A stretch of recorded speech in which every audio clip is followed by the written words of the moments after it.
So good morning mga kalangga, good morning sa inyo lahat. Ayan, welcome back muli sa aking channel, John Rivera Official. So ayun pong mga kalangga, samahan niyo po kami ngayong araw na po ay pupunta naman kami, akit naman kami sa bundok mga kalangga, kung saan ay kasama natin mga kalangga si Dato Soy at kanyang si Ate Jeannie, si Ubob, amang beneficiary Dudong, upang i-rescue yung kapatid niya doon sa kabundukan mga kalangga, kasi matagal na rin po gustong kunin ni Ubob yung kanyang yung kanyang kapatid. So yun, ngayon natin masusubukan ng kalangga kung paano atin i-rescue yung kanyang kapatid sa kabundukan. So ngayon po makikita mga kalangga ang daanan papunta sa kanila mga kalangga, at medyo matarik ito mga kalangga, So let's go, samahan niyo po kami mga kalangga at pupunta na tayo doon habang maaga-aga, kasi baka abutin na naman tayo ng gabi nito kasi medyo malayo po bundukan. So mga 3 hours pa siguro ang aming lalakbayin papunta doon mga kalangga, aming biyahe. So yan, salamat nga pala sa hindi mga hindi mga nag-skip ng ads dyan. Thank you so much po sa lahat mga kalangga, at sa mga suporta dyan, sa mga financial, thank you so much po sa lahat ng mga JC dyan, sa inyo lahat mga kalangga, yan, lahat na, and thank you so much sa inyo lahat. Yan. So ito, let's go na tayo.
Dalan tayo doon na sige, nagana sa tanong mo sa ulan mag-umay na mag-ubat na lang sa ulan.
Asa ya? Ano? Sa bahay nila. Bahay nila. Tapos, Ani ko ani baba. Diba? Nina ko ng mata. So yan po mga kalangga, ano, inabot kami ngayon ng approval ng konting mga kalangga. Binigyan na po sa bunggo, no? Nasira ang kanyang nabali lang po sa ilalim mga kalangga. Yung kanyang connecting rod, no, mga kalangga, nabali. So ayan, nagparescue tayo mga kalangga, no? Sa buti nakilala si Ate Jenny at si Dato Soy, mga kalangga. Salamat kay Ate Jenny, nakilala ko Soy, mga kalangga. Ito, nirescue tayo ng isang talyer mga kalangga dito ngayon, no? Yan, at ito sila mga kalangga. Gabi na po, no? Hanggang hapon na, alas 5 na ng hapon kalangga. Dito pa rin tayo sa San Fernando la Bukidnon mga kalangga, no? Yan, no? Yan. So wini-welding lang po mga kalangga, temporary lang ito.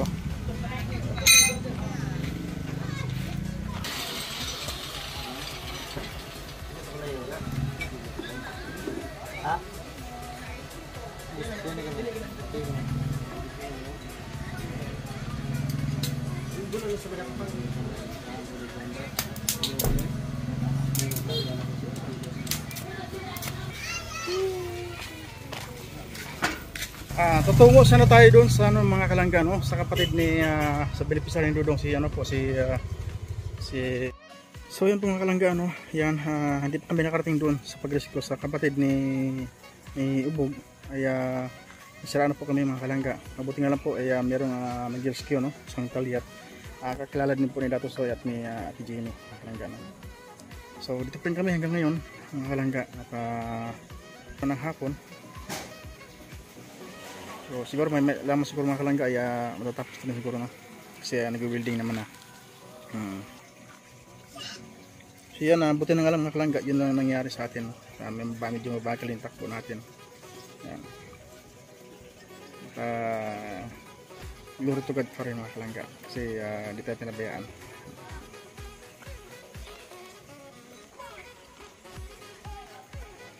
Yan. So salamat sa inyo lahat mga kalangga, sa inyong walang sawang suporta mga kalangga, ano? At siyempre padayon lang.